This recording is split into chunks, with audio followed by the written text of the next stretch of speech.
Yeah. Yeah. We live right now, right? We live right now? What we doing? Yeah. You guys like this for my, I want this for my intro music for all time. Wyatt knows me. Like I said, I don't know why, but I get along with lesbians and 19-year-old white kids. I don't know what, that's my fan base, I guess. But that's it though, right? Wyatt knows me. That didn't just kind of perk you up for free music, it does, doesn't it? Good job, Wyatt. Thank you. Right. Tales from the Gemini, it's BT. It's always, I'm glad to be here. Thanks for joining me. And thanks for, man, we're steadily growing the audience. Thank you guys so much. Thanks for hitting me up on my DMs and asking me questions and this and that and the words of encouragement. I appreciate that. Why am I talking like LL Cool J? Why am I talking like LL Cool J?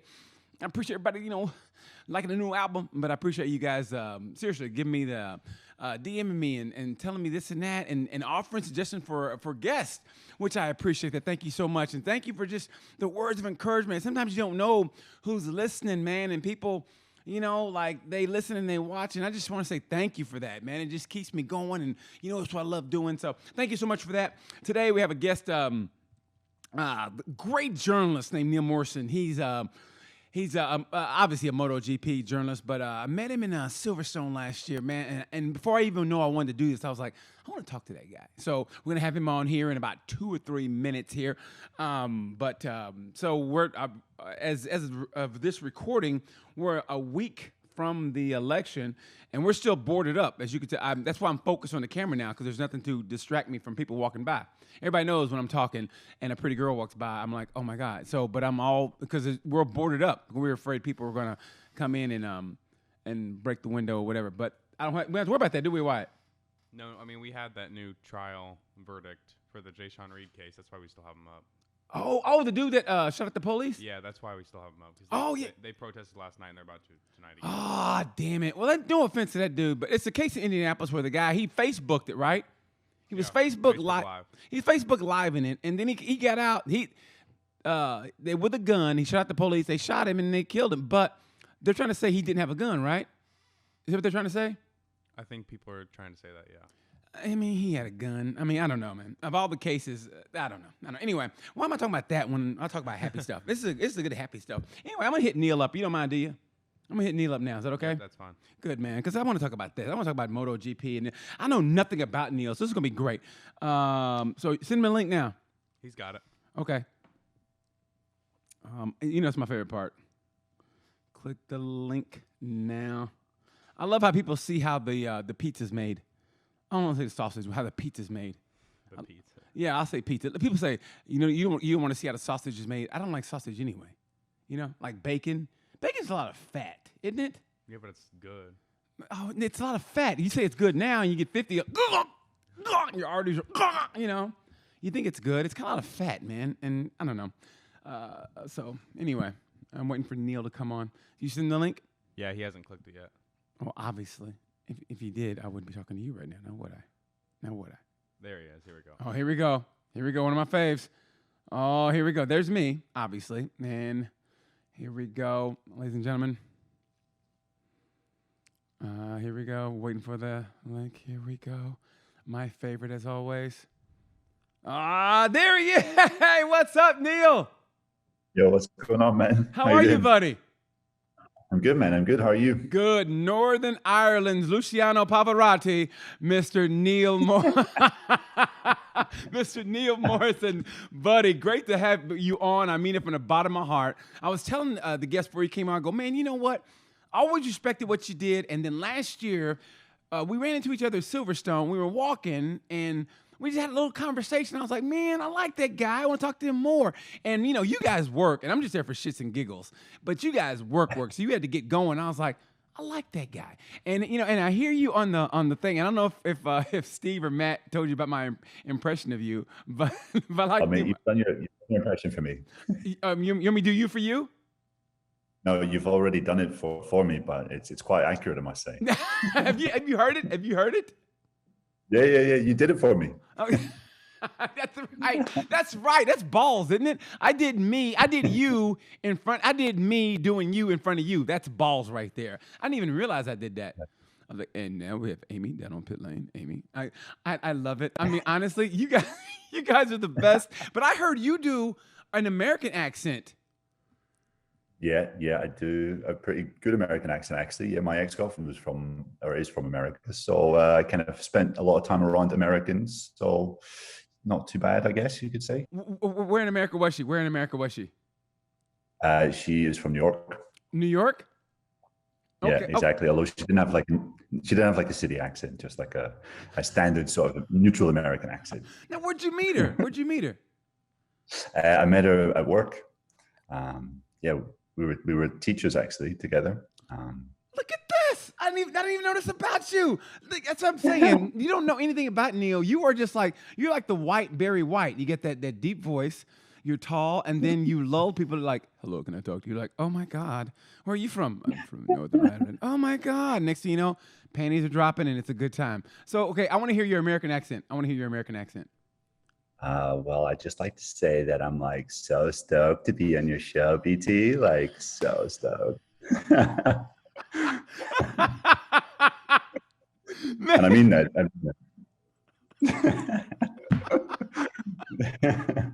Man, that is great. Oh my God. I would never imagine hearing that coming from you. That is beautiful. I'm gonna hear a little bit more. I'm gonna hear that again. Hear that again. Like, I just want to say I'm so happy to be on your show today, BT, and thank you from the bottom of my heart. It's almost as good as your impression of me. No, I don't.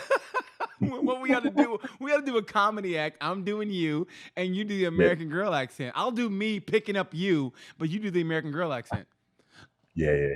Like, The funny thing of meeting my ex-girlfriend and her friends was I would ask them questions about themselves, like, how are you doing?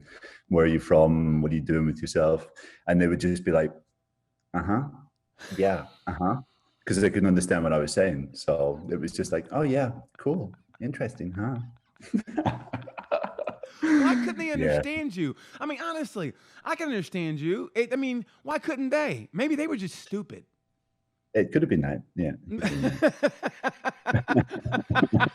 That's what crossed my mind. Now, did you don't you hate girls' friends? I mean, seriously, sometimes you like the girlfriend, but you don't like her friends, and then it's like in a way, it's hard to respect her for having them as friends in a way. A little bit, yeah. So how'd you? So you met her teaching? Yes, exactly. Yeah. So I was like an English teacher for a couple of years before I got into the MotoGP thing. And we were teaching in Indonesia, actually, quite random. So that's how we initially came together. Wow. So how did that happen? Because I know nothing about you other than the MotoGP and the journal. Because I try to do my research on you, and it's all articles and GP and podcast. Matter of fact, I listened to your podcast as I fell asleep last night, and honestly, it was great. And I wanted to know more about you, but there's nothing personal. So I had to search, and there is nothing. It's like your slate is wiped clean. I think you're like a murderer from someplace else, and then all of a sudden you just popped up on the scene because you were a good writer. And I was like, this guy's good. And you go, yeah, I am. Can I get a job with you guys? Thank you so much. Amy down in Pit Lane. So how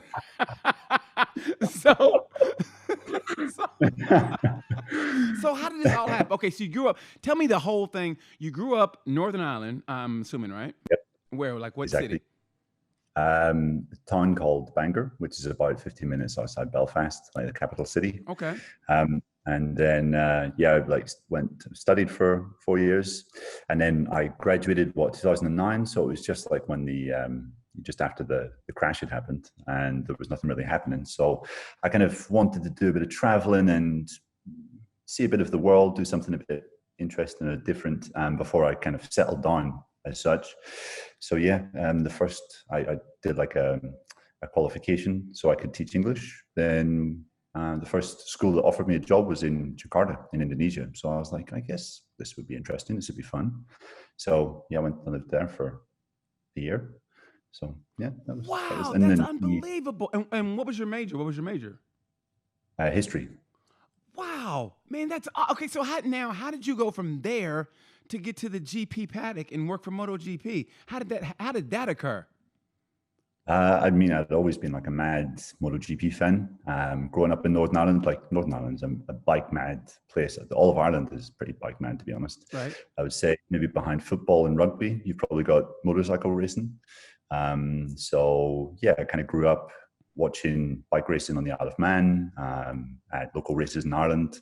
I just always been mad into it. Like I was obsessed, like completely obsessed. Yeah. And I'd always sort of enjoyed writing, and I got a kick out of that, and thought it would be kind of cool if I could write about sports, something that I'm really into. Yeah. And while I was teaching, I kind of figured after about 2 years, I was like, I don't think I want to be a teacher for the rest of my life. So I started like writing different things, and I ended up writing like for a cultural magazine, you know, writing about art exhibitions and stuff. And I said, man, I don't really know what I'm talking about when I'm writing here. You know, I'm sort of blabbering and just bluffing it, you know, like right. blagging it. And then I thought maybe I should try and write about some things that I'm interested in. So I really pushed and wrote a few things for MotoGP, and it took a couple of years, man, to get noticed and eventually, you know, maybe make some money from it. And then, yeah, just one thing led to another. I got a few lucky breaks, and yeah, gradually got to write for a few magazines, websites. And that's really it, man. Yeah. Well, it's like I tell people, man, and it sounds so corny, but I'm at the stage of my life where the cliches are actually true. But it's like if you lead with your passion, you know, you follow your heart, lead with your passion, and you put your everything into it, something good's gonna come out of that, man. I mean, it's the same way here. I mean, honestly, I feel the same way about motorcycles also. And I got reconnected with motorcycles in 2006 when I moved to Indianapolis. And I just, oh my God, you know, this is the love that I've been missing. When I lived in LA, it was so much about career and everything. And I always liked bikes, but they had to go on the back burner. And once I moved here, I got reconnected with it. And it's like finding that old girlfriend that you always were in love with, and she moved away before Facebook, and you didn't know where she was. And then you see her like, oh my God, there's Alicia. You know what I mean? And that's what it's like. So I know what the feeling is. So you went from, okay, I write for this, and all of a sudden you moved to Barcelona, and you're working for MotoGP. I mean, tell me were you like, is this really happening? I mean, did that hit you like that, or like, oh no, I'm good? So no. Like the first, I mean, I still kind of get it, to be honest. I'm walking around like, am I really talking to this guy? Is this really my job? Is this my life? You know, I kind of catch myself randomly like walking through the paddock, like talking to Matt on air live, like, oh, what the hell am I doing here? Like, oh, you know. It took probably about a year to get over that feeling. And then, you know, once you get accustomed to it, it's just like regular job, I guess. But yeah, it's not a regular job in the sense that you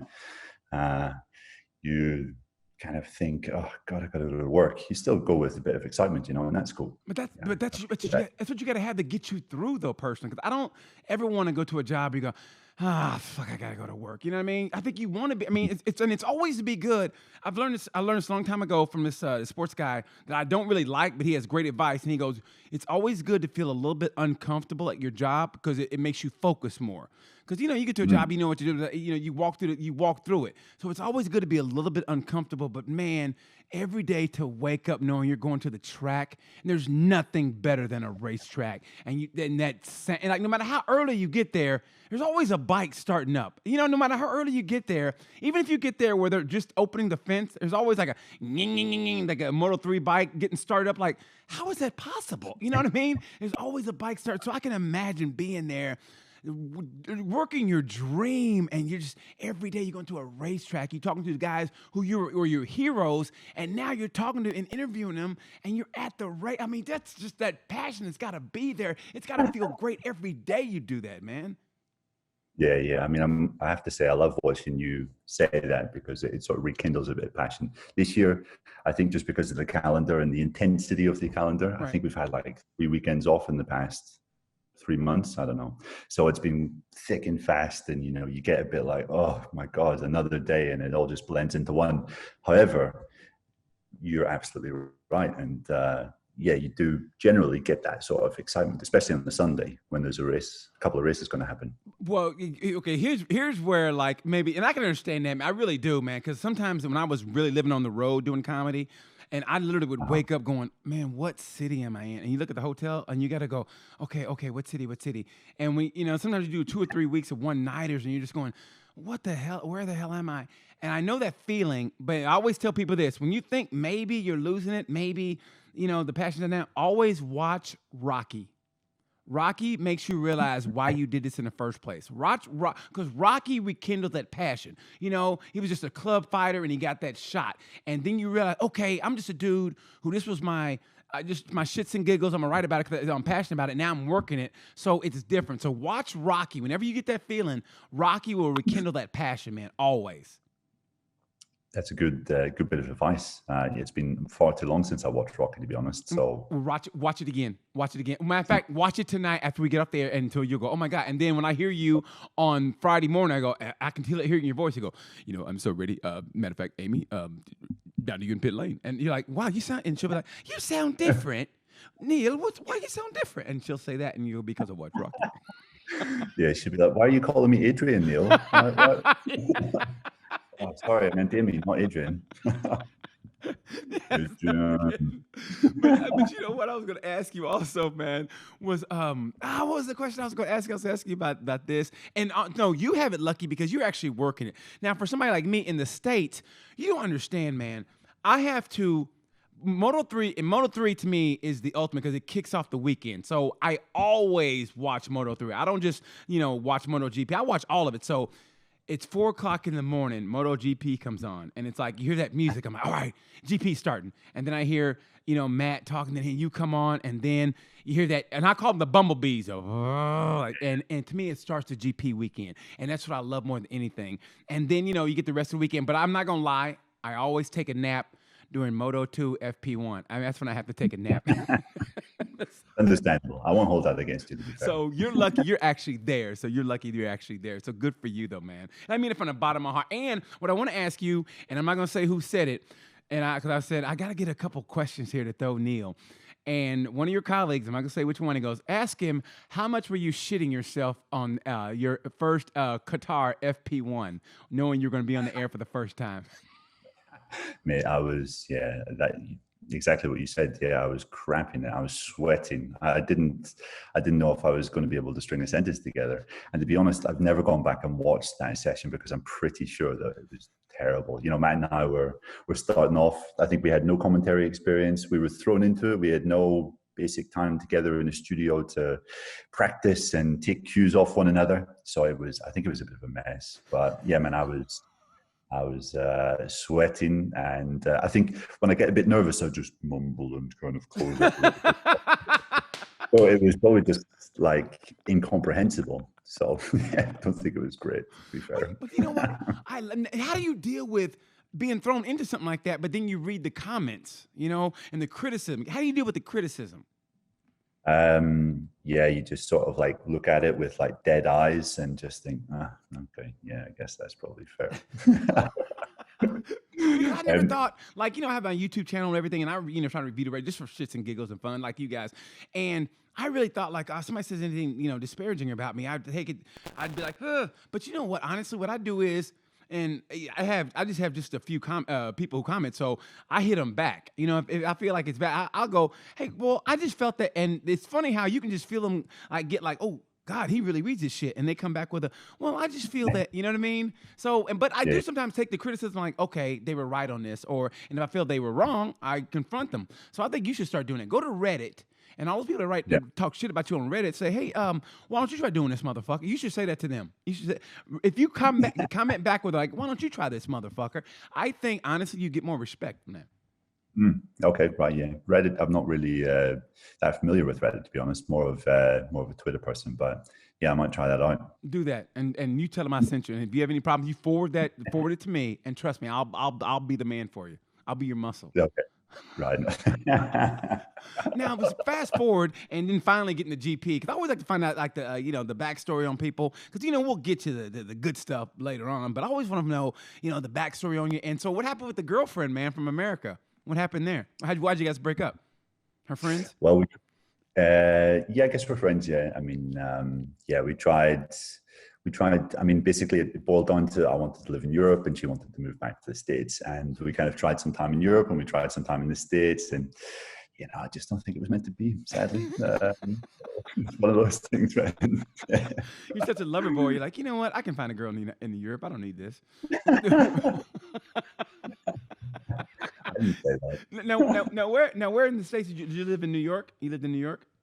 No. So she got a job in North Carolina, in Charlotte, because she was a teacher, and she still is a teacher, actually. And she got her first teaching job in America, in Charlotte. So so I up sticks and moved over there, but only for a couple of months, man. You lived in Charlotte, North Carolina.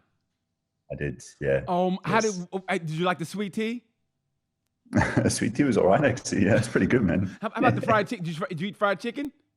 Yeah, I mean, I ate incredibly well, man. I had like a little pot belly by the time I left. I'm a pretty tall, thin, gangly guy, but it took a few months to work off that little pot belly I left Charlotte with. Okay. Since we lived in the South, which is better, Popeyes, KFC, Church's, or Bojangles? Probably Popeyes. They did like a fried chicken and gravy kind of dinner thing, which was amazing. It was like crack cocaine, man. You just like want them more, coming back for it, And like KFC has like really, I don't know about the States, but KFC is so bad in Ireland and the UK, like so terrible that I would never even think about trying it anywhere, even if it's like the best fried chicken you can get. So yeah, Popeyes was probably the best one I had, man. I just think this is hilarious. He's from Northern Ireland. He comes over here and he's eating fried chicken and sweet tea. Man, that's beautiful. Okay, can you do a Southern accent? Can you do a Southern accent? Not really. No. It's more like when I live in Barcelona, and you just hear so many American students, like Erasmus students, over, and you overhear them in like nightclubs or in bars, and that's just the thing that's sort of burned into my mind. So I don't think I could do a decent Southern accent, I'm afraid. I would humiliate myself. Well, I heard you do a good London Cockney accent. Back, buddy. Yo, BT, what's going on? Oh my God, man! We were just getting really good then. We were talking about fried chicken, and next thing you know, you eating fried chicken and telling me about fried chicken. And I was trying to get you to do a London Cockney accent, because I heard you do a great London Cockney accent. Oh yeah, okay, right. So I'm guessing you've been speaking to Steve then, Steve Day. I cannot tell you my sources. You're a journalist. You know how that goes. Sure, you're okay. No worries. Yeah. So what, you want me to do a Cockney accent? Yes, please. Okay. Well, I don't know if you. There's basically like a famous English actor, and he's famous for being quite bad. And he's always like showing up in these like terrible films where he's like a football hooligan and a bit of a hard guy. Yeah, he's just become like a bit of a parody. So when I'm doing a London accent, you're basically just like imitating this one dude, But yeah, he talks a little bit like this, All right, Governor, what's going on? You all good? I mean, it's not anything special, man. You had the face of, all right, Governor, look here, we're going to get the money, and you get in the car, you understand? Is it like that? Yeah. That's all I can do too. You got it done, man. You got it done. Well, I take classes for this. You're just naturally good, though. You're just naturally good. Not sure about that. probably just watching way too many movies, and Well, that's what I do, though. If you watch my Instagram, I have that minute-long movie review. Watch that, yeah, man. Watch that, and I give you my reviews. So watch those movies, man. I mean it from the bottom of my heart, because I figure a minute of me is about as much as people can stand. Ask anybody in the MotoGP paddock. They see me coming and go, oh God, there he is. And so I figure a minute of me is about as much as people could stand. So that's why I call it the minute-long movie review. So yeah. Yeah, I was always like telling you I had to go and commentate, but really it was just I couldn't stand more than 1 minute. Trust me, I get it. Hey, listen, okay, so now let's get to the GP part. And also, you know what? And I have to tell you this, man. Your articles are fire, bro. I mean, honestly, the stuff you did for On Track Off-Road, those articles are, man, you are a great, and I do mean a great journalist, because you speak how people want somebody to speak. I mean, it's not like just like a high kind of snooty kind of, okay. I mean, you feel it more. It's like a personalized version where don't get me wrong, I love Dave Emmett. I love him. but it's technical and it's to the point. And it's more of a different. It's almost like Richard Pryor and George Carlin. George Carlin was great at observation, and Richard Pryor was, to me, you felt him more. You felt like that human condition. So, and a couple articles stand out to me. The one with Maverick Vinales, how you felt our frustration with Maverick. How everybody does. Like, he gets the front row starts, and then what the fuck happens after that? I mean, like, you know what I mean? I mean, and when I read your article, it's like, yes. It's almost every person read it had to go, yes, you nailed that. That's very kind of you, BT. Thank you very much. Appreciate that. No, it's the truth, though. I mean, so your writing style, do you write like that on purpose, where you want people to feel that human connection, where it's not so much technical with the bike and, you're going to set the bike 3 centimeters or they got a brand new shocks or what the shocks should do with the bike. It's more of the person, the rider, what's in his head. Yeah. I mean, to be honest, it's not like I make a conscious decision of going down one particular path or whatever. It's just, that's sort of how I write. I don't really know how to explain it. It's more just I sit down and have these thoughts about maybe what is affecting this particular person or what's causing this particular result, and yeah, that's what comes out. So yeah, it's not like I make a conscious effort of having to veer away from technical points or technical analysis. It's just more like, okay, I think this is probably what the guy's experiencing, and maybe from talking to a few people, I think this is probably what's going on in his head right now. Like I said, you nailed the Maverick art. I mean, you nailed it. And I don't know why. Like I always tell people, I'm always Bradley Smith first because he's always been a great friend of mine. And with Maverick, but I have a connection with Maverick. And even he said it when Matt interviewed him. He said he's kind of a loner, where everybody, like, Rossi has his entourage, and even though Fabio only has Tom, he's got another dude, but you see Maverick, and it's just Maverick, and like you said, it was like he kind of like put the team out when something went wrong. He kind of put the team on blast and not himself, and you were like, correct me if I'm wrong, but isn't that? I go, yes. I was reading it going, you're right. He goes, doesn't that sound kind of like, no offense, kind of crazy? Or basically, I'm paraphrasing what you said, but doesn't that sound like that's not the right thing to do? I was like, yes. Like you nailed it. They're so precise. Yeah.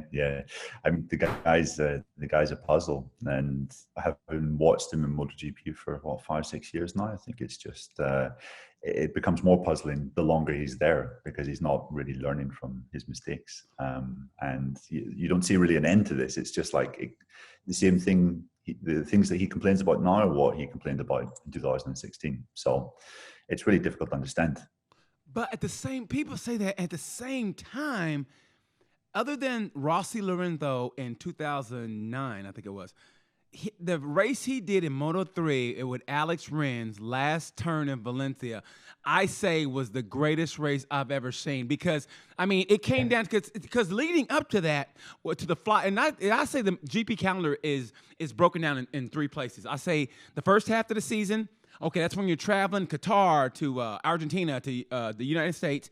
And then the European round, that's the second part. And then the flyaways, because you can have a great lead and you go to flyaways, and man, those are brutal. And I just think what he went through in Japan, that little thing he got with the team, and he left and went home, and they go, hey, we got a lawsuit here. That he goes, okay, I'll be back. And he came back, You don't know where his head was, and he ended up reeling those victories off, and he set it up, and you couldn't ask for a better scenario. It was winner take all, and that's how beautiful it was. Him, God rest his soul, Louis Salam and Alex Rins, and Jonas Folger was in the middle somewhere in the way. And man, the move he set on Alex Rins to this day just has the hair on my back standing up. So you knew he had the talent. He has the talent, and what he did when he was on Suzuki, won their first race in Silverstone, and he has the talent. And then sometimes you go, what the fuck? You don't know like, have they ever thought about getting a sports psychologist for him? Yeah, I know. I think like he tried a sports psychologist. When was it? The start of 2019, it might have been. He had that he tried to reform himself and rebrand himself, and he changed his number. You remember that? Yes. Yeah. And at that time, I think he realized, you know what, I need to work on myself quite a bit. That was the end of 2018. He got a new crew chief, and he got a couple of people that came to the track with him and tried to rejig his preparation. And he's definitely been a lot calmer since then. But still, those he just gets, it seems to me that he gets really flustered and he can't really handle his emotions when he's in the middle of a race. And unless the race plays out absolutely to his advantage, then he just can't really hack the things like being thrown at him. He can't really adapt, or he can't sort of get his head around certain situations. And you need to basically be prepared for anything, to fight, to get your elbows out. And I don't think he's got that still. And that's a shame, man, because it's getting to the stage now where you're almost tempted to write him off and think, I don't think he's ever going to make it.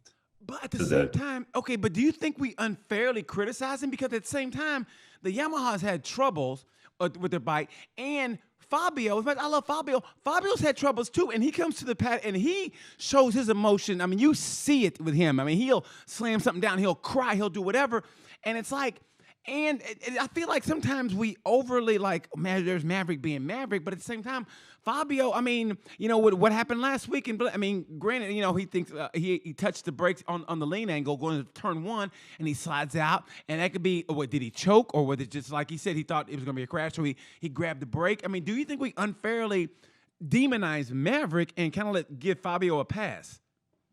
I guess that's a good point. Yeah. What I would say is that Fabio's 21, so he's a lot more junior than Maverick. And like last year was exceptional, but this year has been a bit ropey. I don't know. I don't feel that Maverick has really learned. I went back and read some of his comments from races in like 2015, 2016. Maverick's been saying the same things for like 6 years, and I know the bike isn't that great this year, or it hasn't been great when at certain tracks in certain conditions. But yeah, man. I mean, like, what the hell? Like, you're supposed to have learned this stuff now. You're supposed to be able to adapt. I think he's 25. He should be in like the peak of his career. And yeah, I mean, Fabio's still very, very raw. Still, I think emotionally a little immature. He gets way too emotional to be able to control his weekend in a consistent manner, but he's 21, so he'll learn that, you hope, because he's a really smart kid. Yeah. And there's times where I think that Maverick, in terms of how he reacts to humans, I don't think he's the best, like at a human level, of managing people around him, because you've essentially got to be you're the pivot of your team, and you have to basically motivate the people around you. Whenever you're a rider in one of these MotoGP teams, you have to be a motivator. You have to make sure that everyone is doing their job correctly and trust basically everyone to get the best out of them. And I don't get the impression that Maverick is very good at that. He's the one I want to interview. I want to get him one-on-one in a room. No press officer. Just he and I hashing it out. Like, I literally go, hey man, what the fuck, bro? And I think maybe that's what he needs. You know what I mean? Maybe that's what he needs, that American black dude to go, hey man, what the fuck, bro? And maybe, you know what I mean? I mean, you just never. Yeah, 5 minutes with you, and suddenly he's world champion. I can see that. Yeah, like, what was the key, Maverick? It was Black History Month in the United States. That was the key to me winning. Yeah, I interviewed him. I was back in 2016 when he was having that really good year with Suzuki, and it was quite funny actually, because he had always been quite nice and jovial in his debriefs whenever the journalists were speaking with him. Mm-hmm. This was the first time I had just been in a room with him, and I went to sit down. He was sitting at a table, and the press officer was like, "Yeah, just go over and sit down and chat." So I went over and I was like, "Hey, Maverick, how's it going?" Expecting to have a little bit of chat, and he was just like, he had his phone on his table. And he was just like sort of scrolling, and he didn't even look at me. He was just like, "Hi." And I was like, "So, how are you? Everything's okay?" And he's like, yeah. And I was like, "Okay, so first question then." We'll skip the small talk. so I don't know if he's like, he's a cool guy and I like him, and it sounds like I'm really like, all in a Maverick today. And I don't mean to be, because I think he's a good person. He's a nice guy. Oh yeah. He means well, but I just don't think he has that sort of air about him, that big personality around people that is kind of like the glue that brings a team together. I feel the same way. He's always been like, it's weird. I feel the same way. Like, he's been like really, really nice to me sometimes. Sometimes he'll just like blow me off and like, okay. And it's like almost like you said, but for some reason, I don't know why. Maybe it's the loner in me that's where I connect with him. You know what I mean? Because I like to go places by myself and everything by myself and I close people off. And even he said that with the interview with Matt, that's when I went bam, because he goes, I'm kind of a loner and I'm trying to figure it out by myself. And then I was like, bam. So I wonder what his childhood was like. I wonder what, maybe something happened when he was growing up that made him go, okay, it's just me against the world. I don't need anybody else. You know what I mean? Yeah. I mean, I think he had quite a complicated childhood, and I think you find with a lot of these guys in any sport, really, the kind of the more complicated the childhood is, maybe that you can see that having an impact on their temperament and how they deal with pressure and how they deal with certain challenges. I don't think Maverick had much contact with his mother, he definitely doesn't have much contact with his mother now. I think the relationship with his dad is quite on and off. And then, as you say, he's a loner. Like, he doesn't really have sort of friends or anything. Like Steve Day, my colleague who hosts the press conference, went to speak to Maverick after he won the second race in Misano. And, riders normally come to the press conference with their helper, their assistant, and their press officer. And Maverick was just completely alone. And he was trying to carry his drinks bottle, his helmet, and his trophy off. And Steve was like, do you need a hand, Maverick? And he was like, oh, no, it's okay. I'll carry all these by myself. And he was like, okay, any wild celebrations tonight? And he was like, no, I'll probably just go back home to my house. I live alone. And Steve said he actually wanted to just go and give him a hug. It was like, man, that's kind of sad. You should be going out and getting drunk and meeting your friend. But that's him. And also, if you notice, he had an Instagram video where he was getting a tattoo in his house, but it was just he and the tattoo guy. You know what I mean? And so it's like, in a way, I kind of respect that because, when you get that big entourage like Arasi has, you're like, oh, okay, you got to do all these people or somebody else. And just him, it's like him against the world. And maybe, like I said, maybe I could be the one that goes, listen, man, I know what it's like. I grew up, me and my mom went at it sometimes, but man, what you need to do, Maverick. And maybe I can break him down, kind of like a Dr. Phil intervention. I could be the black Dr. Phil to him. And get him to open up. Maybe he starts crying. I go, it's okay, man. We got you, bro. We got you, Top Gun. And he goes out and just blitzes the field. And they go, what got into you? Like, he comes into, the press conference. He's giving everybody candy. He's hugging them. He's kissing babies. You know what I mean? Maybe that's what he needs. Yeah, exactly. And then when he's giving his champions press conference, he just says, I got to thank one man turned my fortunes around. His name's BT. That's how this story plays out, right? I like to call him Black Jesus. Like, oh, thanks, man. I'm at home with a tear coming down my eye. Like, oh, thank you, man. Now, you know what I love though, honestly? And the reason I say I love Moto3 is because that's where you see the dream. Like, the dream is going to either get realized or it's going to dissipate. And I love it because they're this close to realizing it. I mean, don't get me wrong, they got to go to Moto2, but Moto3 is okay. This is the step. You really got to step it up. They've gone through the CEVs or whatever, and it's like, I love Moto3. And what is it about Moto3 that you like? And what riders? Me personally, I love them all. I really do. I had Sasaki on last week. That guy is great. Oh, cool. I love that guy. Funny guy. I think raw talent, and I hate that he's leaving, but I understand, is Raul Fernandez. I think that guy has got uber amounts of talent. Unfortunately, his body's betraying him, and he's going to be like a Scott Redding where he's getting, he's bigger, so he has to go to Moto2. But I think another year in Moto3, and I think he would just blitz the field. Yeah, no, I agree with you. That guy's super talented. I love Moto3. The racing it's amazing. I can't think of any class in motorsport which produces racing quite like Moto3. I think Fernandez's win last weekend was the first time the winning margin was over 0.4 of a second all year. So, you're talking about racing, which is just super, super close, decided by the finest margins. And sometimes it's a bit random and it's a bit chaotic. But I think if you can see a guy consistently winning in that class, right, this kid's got something special. When you look back in the last couple of years, Brad Binder managed to dominate. He's gone on to Binder destroyed people. When I think it was Jerez, when he had the problem, he had to start at the back of the grid, right. And he was pissed off, and he didn't talk to the on-grid interview. He waved him off and go, no, I'm good. And when he found he had that penalty, I think he told Aoki, I think he told him or somebody goes, "I'm going to win this," and he left the meeting where I found he had to start last. And what he did may have been the greatest Moto3 race I've ever seen, other than Finati winning by 25 seconds in the rain. You remember that?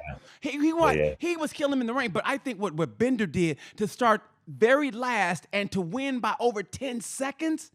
That was unbelievable. That's when you literally take somebody's will and you take it out of their body and you put it on the ground and you step on like a cigarette, and that's what he did. That's when you go, oh, what the fuck am I doing here? I mean, what am I doing here?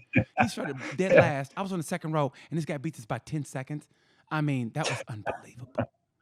Yeah. Also, as like a casual observer watching things like that, you think that kid did that when he was 21, and when I was 21, I was like, faffing around like, oh, what am I doing with my life? Like it just brings into perspective that these are kind of special people, to be able to do that at that age. You were eating fried chicken in Charlotte, North Carolina going, you know what? I think I'm going to get my life together. Get any more biscuits, baby? I would like to have more gravy. Was that your Southern accent? Was that your Southern accent? Yeah, sorry, it wasn't good. It's okay, man. Now listen. Yeah, I meant to ask, where are you from? Because I don't think I've ever, like, you're obviously from the States, but whereabouts are you from? Are you from the South? Well, kind of. I grew up, born and raised in Oklahoma. So, Okay. I have Walmart in my blood. I'm a cheap person. Seriously, and I say this as a joke, but it's true. My entire family, except for me, has worked for Walmart. Ah, you're back, man. I apologize. We don't know what's going on. I think it's Zoom, man. Zoom's problem. Yeah, don't worry about it, man. That's cool. Yeah, it was Zoom. What were we talking about before? It was I was born and raised in Oklahoma. So, right. And my entire family worked for Walmart except for me. I'm the only one that didn't work for Walmart. No way. Yeah, so I'm kind of a Target kind of guy. I think you tell I have like a little air about me, like a Target air. I got a pair of khakis. Is there a hierarchy with Target and Walmart? Oh my God, dude! It's like gang wars, man. If you walk into a Walmart with a red and khakis, oh man, you might get shot, bro. You might get beat up by a 350-pound woman with 4 kids, man. I mean, seriously, it's like it's Walmart for life, bro. It's Walmart for life, Neil. Oh, so that's what they mean when they do that. It's for Walmart. It's Walmart, bro. It's what it is. Hey, think about the Bloods and the Crips started in 1958. Walmart started back in 1958. Hey, that's all I gotta say, man. Right? But Walmart's blue, right? The Crips are blue. Bloods are red. Target's red. That's all I gotta say. And every time there's a Target across the street or down the street, there's a Walmart. Let me tell you, Neil, I know about these wars, Neil. You don't know about these wars, bro. That's straight up United States. You want to know about that, Neil? Don't want to know about that. So when you come to Texas, you look me up. I don't want you, get in no trouble. It's good to know, man. Next time I'm over.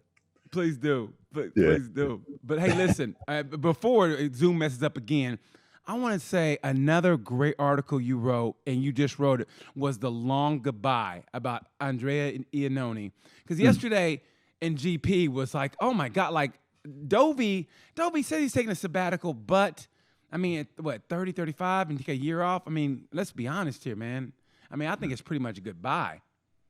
Yeah, you would say so. I mean, he seems to be, he's saying that he intends to be back in 2022, but a guy at that age with all the young talent coming through, it's really difficult to see what the situation will be. Yeah, exactly. The only possible thing that I can think of, and this is just, random thoughts, but like if Mark's injury is worse than everyone's letting on, maybe Dovey's just like thinking, I could like be that replacement rider for some races next year. But I mean, that's a long shot. That's a real long shot. Now, have you heard anything about that though? Because I mean, there's all that speculation out there about Mark's injury, but have you heard like maybe it might be?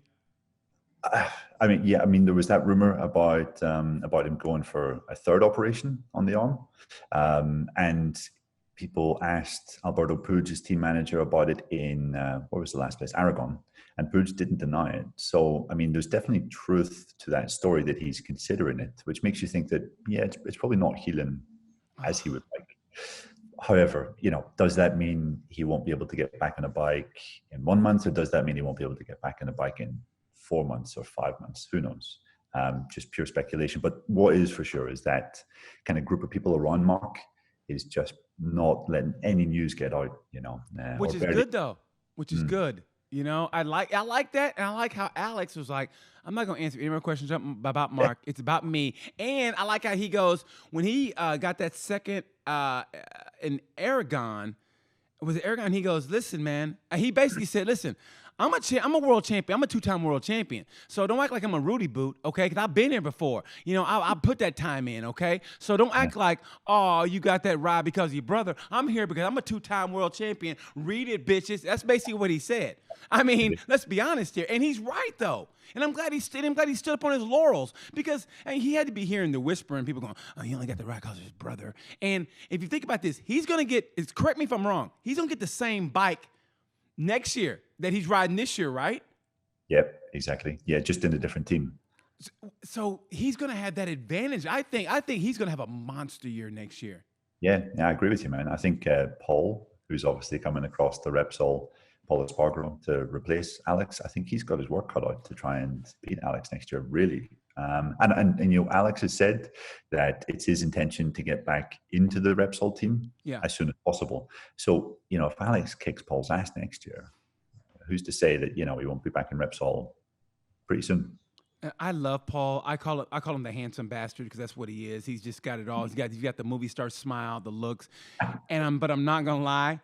I feel for the guy because he wanted to be the first guy for the KTM to get that win, and then Bender wins it, and then he go, okay, the next week, and then Miguel Oliveira won it, and he had to eat crow because Miguel Oliveira said that shit about him in the paper, going, we're not all born with the same kind of intelligence, and Paul was like, who says that? And then he goes, he didn't even say he was sorry, and then he was in his head, and then he beats him next week. In Austria. And now Paul, he did great results, but he hadn't gotten that win yet. And if he leaves KTM and not getting the win, you know what that's like? That's like bringing the hot chick to the club, and she ends up leaving with somebody else. And you go, are you fucking serious? I bought you dinner. I bought you Popeyes. I got you the biscuit and the combo meal and the gallon of sweet tea. And you gonna leave with this dude? That's what. Yeah, I got you 2 tubs of gravy, and you're walking away from me. Like, and the hush puppies. I got you the hush puppies, and you're gonna leave with this dude. That's what it's like, man. I feel for Paul. I really do, and I really hope he gets that win the next 2 weekends. I hope he does. Now, I want to ask you this: what do you see that we don't see? To the outside, like I always tell people, I'm like Toby Tyler, that kid who wants to join a circus, and he gets as close as he can, and they're nice to him, and they sign the autographs, and he's like, okay, guys. And then the door closes, and there's what we don't see. What do you see that we don't see? That's a good question. I guess I see that my impression of the sport, looking in from the outside as a fan, was that everything is just like super glamorous and glitzy. And there's definitely times when you don't get that sort of glamorous thought. Like, for example, Valencia this weekend. Valencia is a beautiful city, but the circuit is out in a basically, well, you've been there, like in an industrial park. Yeah, it's kind of cool. And, when there's like 100,000 people there, there's great atmosphere and it's kind of special. But when it's empty, like it is now, obviously, in these sort of times that we're living through, it's just like a big industrial park. And you're like, yeah, this isn't that inspiring, really. Like I'm looking out at just big slabs of grey concrete everywhere. Like I'm not feeling it, So there's times we get that. And then also just the fact that riders are just normal people. I idolized them growing up, and even still sometimes today you're like, whoa, like that's Rossi over there, but you realize that they're just like they're slightly different and weird in certain ways, ultra competitive, and they get very anal about certain things and little small specifics, but generally, like what? You have to name don't name the rider. I don't want to put anybody on blast, but what kind of like anal things that you go, wow, really? What kind of little idiosyncrasies do they have? Basically who they interact with or how they deal with sometimes with fans or money. Riders are kind of like very particular and very they try and safeguard their money, and sometimes it's almost like they're in a competition. Like, I've got more sponsorship deals than him, and it doesn't really make sense. It's like, you're rich, man. That should be enough for you. You don't need to Really. You don't need to worry about having more money from this sponsorship deal than that guy. Those little things. However, that being said, I think the majority of the guys that you see in MotoGP are pretty regular dudes. There's the exception. You've got your Lorenzos and Iannones who are different. But I was just getting to that. Now, I personally, and you might have a different interaction. I've always said Lorenzo was unfairly characterized. I thought he was a good dude. He's a little socially awkward, but he's a guy that he'll tell a joke or he'll hear a joke, and instead of laughing, he'll take it one step further where it gets awkward. And you go, hey, you should have stopped there. You know what I mean? You know what I mean? Yeah, exactly. Yeah. I felt he was that way, but I always felt Iannone, and I read your article, and I cannot, if anybody's watching, go to On Track Off-Road, read the article called The Long Goodbye about Andrea Iannone, and basically how he pissed away his career. And I promise you that is one of the best articles you will ever read. How you set that up, and how riders want to go out waving to the crowd, maybe finish on a podium, better than an ambulance ride. And how you say, and instead Iannone finished with a 674 page WordPress release. Oh my God. Dude, when you wrote that, I was like, motherfucker. That just nailed it. That hit me in the fucking feels, bro. Because, I was like, it's the truth. Everybody who's done their time, and they kind of deserve it. I don't care what you say. Rossi deserves that time. He deserves the fans to be full, the stands to be full, and him to come out doing a wheelie, waving to him. He deserves that shit for what he's done for GP. He deserves all the accolades, man. I felt bad for Chad Reed this year in Supercross. He didn't get that. He got an empty stadium in Salt Lake City, and I wish he would get the fair, the fanfare. But Iannone, he did that to himself. Yeah, man. I don't know. I still don't. It's not definitive proof that he definitely engaged in doping, but it certainly didn't look good for his defense. What we saw in that statement, he was unable to prove even the most basic aspects of his defense.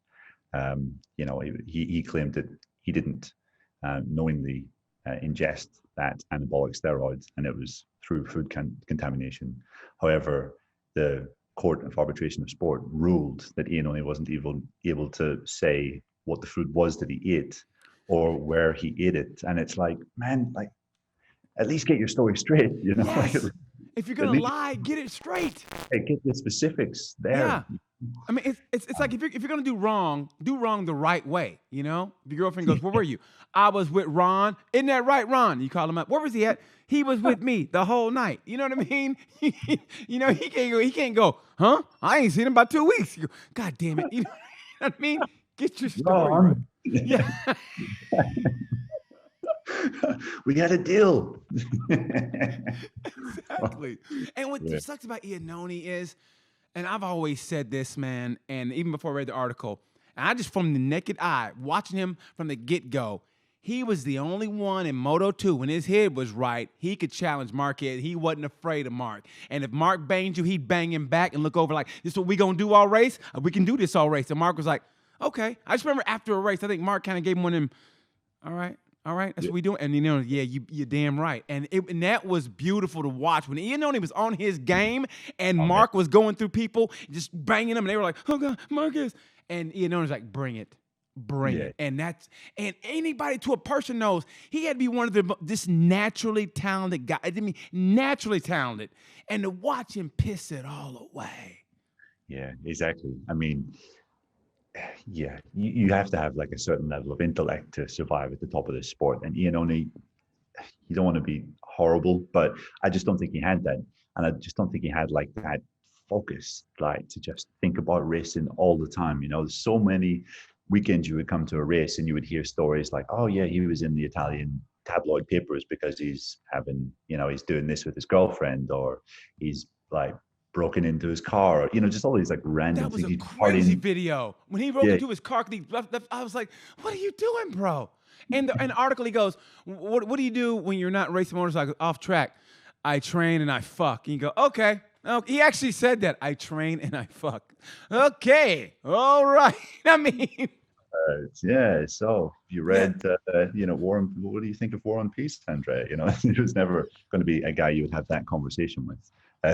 But I mean, he's had a successful career. He's dated some of the most famous women in Italy and South America, and he's, fantastically rich. So he's, carved out a decent life for himself, but it could have been so much better with the talent that he has. He could have been a multiple world champion. But at the end of the day, you think he'll get it at the end of the day? When he's 60 or 65, he's got a big pot belly. Who knows? Maybe he'll be living in Charlotte eating Popeyes. You think he'll be watching the MotoGP podcast, listening to you going, this is Neil, Amy, pit lane. And he'll be like, Neil, I remember when you interviewed me. Hush puppies. And he'll think, I had it all and I pissed it all away. You think he'll think that? Yeah, I think he'll think that. No, I think he'll, it's obviously this will be eating him up and stuff, but I think he's opened a club recently, a nightclub and a restaurant. So I'm sure he'll be fairly successful if he invests his money in the right way. Who knows, man? But it's a shame because, as you say, when he was on his game, he was one of the best guys to watch. He was one of the bravest, ballsiest guys. He's straight balls. Love to watch him when he was on and he was focused and you had the horse binders on, like, okay, you got to win this race. You go, I got you, and then the advisor come down. Even Marquez is like, uh-oh. I mean, if Mark goes, uh-oh, that's when you know. That's when you know somebody's coming, man. Because Mark was never afraid of anybody, but Ian is the only one I know that would make Mark go, ooh. You know what I mean? For sure, man. For sure. Yeah, exactly. And he had the opportunities, man, but he raced for some of the best teams with the best bikes, and it just, never worked out. So it brings me to another question I want to ask you. What riders have you pissed off? Or have you pissed off any riders reporting? And have they held a grudge, or they just realized, okay, you're just doing your job? Yeah, pissed off a few riders. Yeah, I think it's just it's part of the job, and I think in certain situations, a bit of inexperience. You kind of sometimes, when I first got into it, I wasn't really known. I didn't really have a profile, and if a rider kind of said something to you about another rider, like, oh, that guy was a bit of an asshole, or he did something dirty in that race. I remember, at first I was like, oh yeah, that's really interesting. Whoa, let's make that the center point of the story, and you realize that that's not how you make relationships with people. You kind of got to keep that a bit more discreet. Sometimes they're saying that to you just for you, not for the wider audience, So in the first couple of years, there was one or two instances. I seem to remember Jack Miller got in a bit of trouble because he said to me, it was when he was with Honda, and he really, one debrief I was at, it was just me, and he really laid into Honda big time. That fucking bike's fucking sliding. Fucking don't get any fucking updates. I was like, whoa, okay. And I probably should have said in the article, Jack said that he doesn't get any updates. But of course, I wrote word for word, I don't get any fucking updates from fucking Honda. So the next race I go to, someone from Honda comes over and they go, you wrote that Jack Miller article, didn't you? And I was like, yes. And they were like, and just walked away. I was like, oh dear, so Jack's in big trouble. And then I think I was walking through a paddock maybe a couple of weeks afterwards, and Jack was on his pit bike coming down, and we sort of caught each other's eye, and I sort of nodded to say hello, and he just went, "Oh, you serious?" And I was like, shit, man. Yeah, I guess but I mean, it wasn't as if I made up what he said. I wasn't devious. It was just probably a bit naive on my part, that I kind of naivety. That's beautiful. Yeah. Have you guys kissed and made up since then? Oh, never knowingly, but I think he hasn't given me the finger since then. It's funny you say that, man. I'm not gonna lie.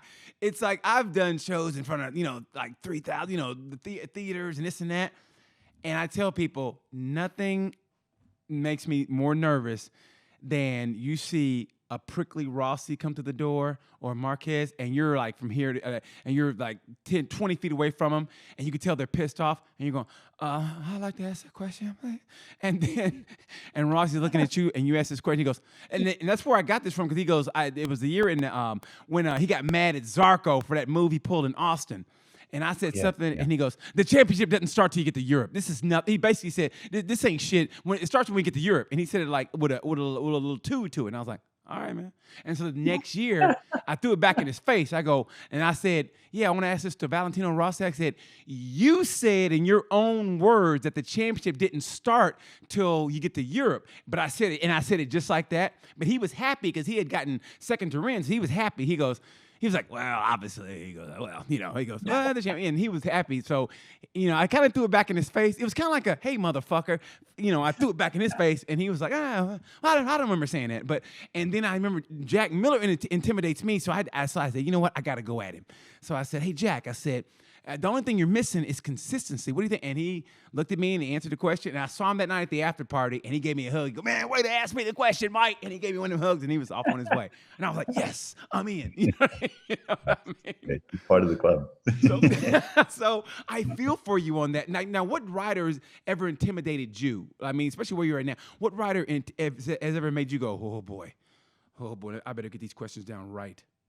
I mean, I came into the paddock. The first year I worked in MotoGP was in 2015, so I just missed Casey Stoner, and I really regret that. That's one I just wish I had, even just a weekend where I could have spoken to him. Because speaking to some of my colleagues, the stories they tell about him, like he was the guy that would willingly point you out and be like, that's a stupid fucking question. Why are you asking me that? And that sort of thing's quite funny, or quite fun. It gives you a bit of a buzz when you're going to a debrief because you're a bit like nervous, like, am I going to get shouted at?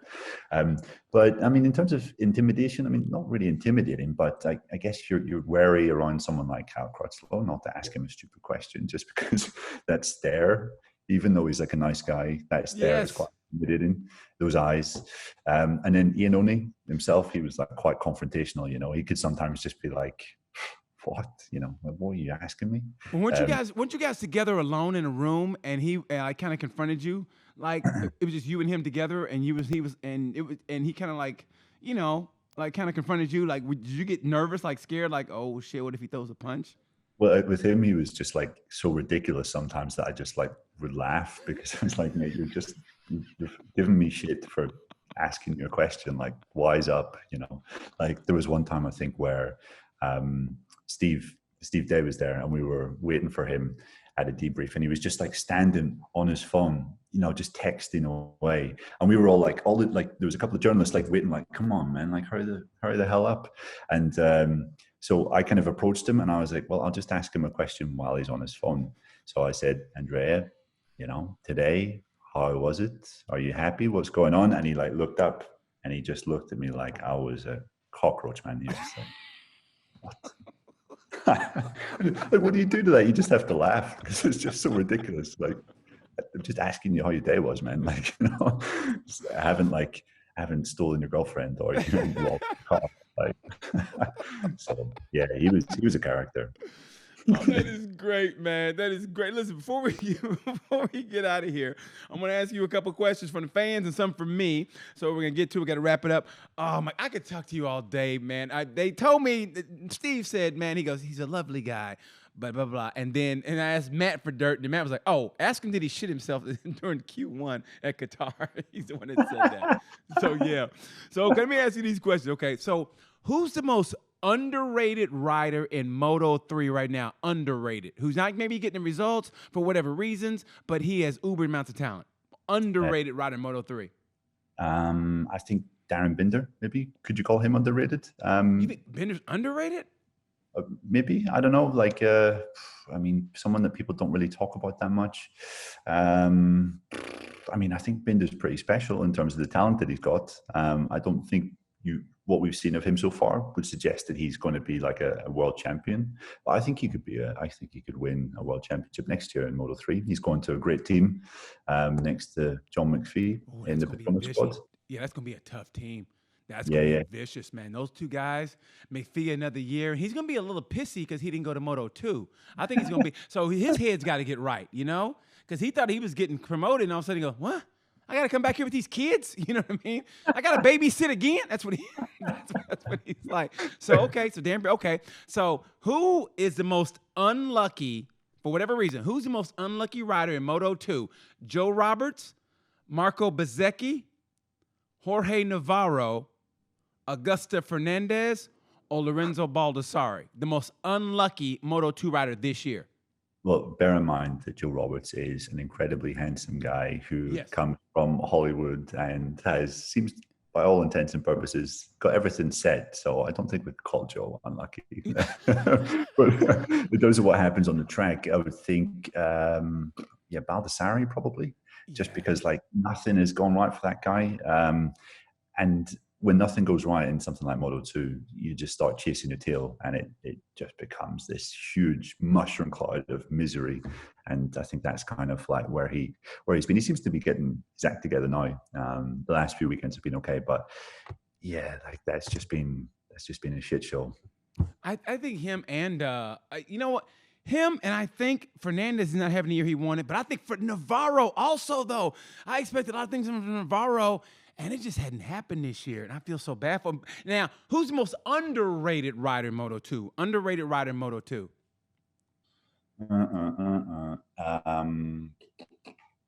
Underrated rider?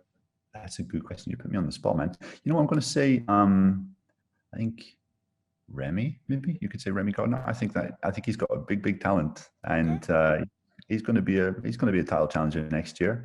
I mean, Remy's never really been in a what you would call a really good team. I mean, that team he's in this year is quite. It's struggled for funding. Maybe not the most professional setup. He's going to Aki's team next year. I think Remy's going to step it up and be a bit of a boss. That guy, he makes winners, man. I love that guy. I would love to have him on. He makes winners. I mean, if I had him, I'd like to my manager. I want him to be my manager. I mean, that's how good he is. Yeah, you think I've got like a sort of like monotonous voice? You should speak to Aki Ayo, because it is properly like, yes, well, thank you, BT. Nice to be on your show. Like it would be great. You'd love that, man.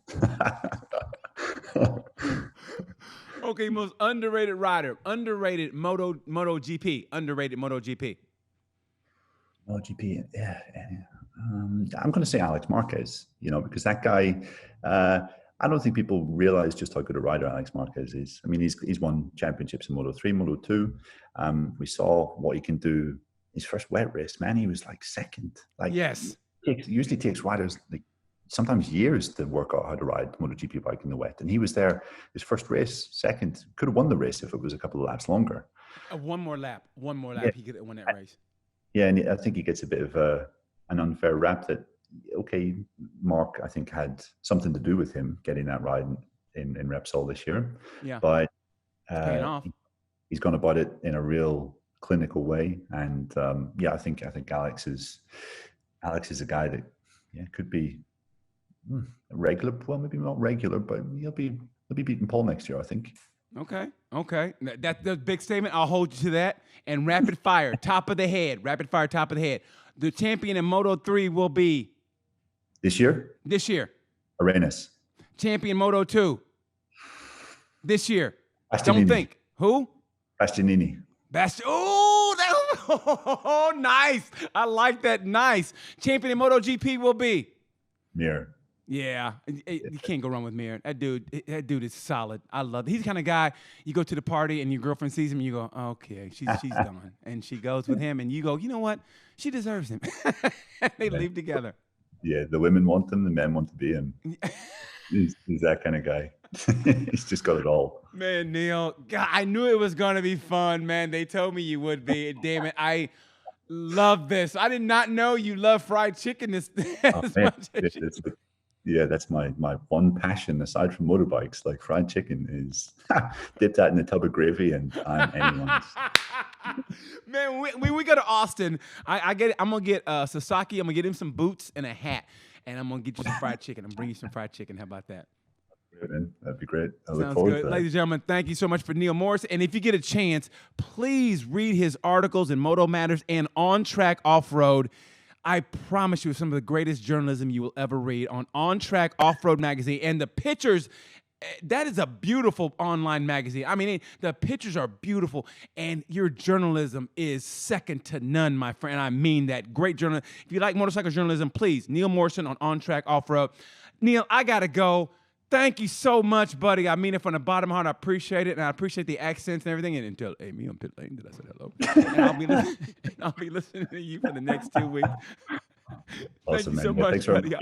Good to see you. Yeah, cheers. See you in Austin. See you in Austin, buddy. Thank you so much. I'm BT, and you know how we say when we leave the show, like we always say about this time, pay.